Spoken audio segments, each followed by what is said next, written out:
ہم کریں گے ہر مظلوم کی حمایت۔ السلام علیکم، میں ہوں حرین فاطمہ اور آپ دیکھ رہے ہیں حمایتی نیوز HD چینل۔ نظر ڈالتے ہیں آج کی اہم خبروں پر۔ آج union committee Pipri 3 Gadap town Malir Karachi 14 اکتوبر 2024 بروز پیر پاکستان پیپلز پارٹی یونین کمیٹی پپری 3 کے صدر chairman doctor Azmat Ullah Lund Baloch, vice chairman Ali Muhammad Gabol کی ہدایت پر آج یونین کمیٹی پپری کے 3 وارڈ نمبر 1 میں سیوریج کے جو خستہ حال مین ہول تھے، آن لائن کے مین ہول بنانے کا کام شروع کروا دیا گیا ہے اور کھلے مین ہول پر ڈھکن بھی رکھے جائیں گے۔ کام کی نگرانی ہر وارڈ کا صدر اور کونسلر کریں گے۔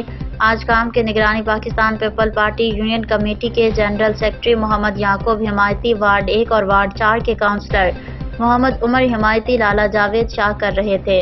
اس وقت امان اللہ قریشی بھی موجود تھے۔ انشاءاللہ پوری یونین کمیٹی پپری 3 میں نیو مین ہول بنائے جائیں گے اور ڈھکن بھی رکھے جائیں گے۔ احمد دین حمایتی کی رپورٹ۔ مزید خبروں اور اپڈیٹس کے لیے دیکھتے رہیں حمایتی نیوز HD چینل۔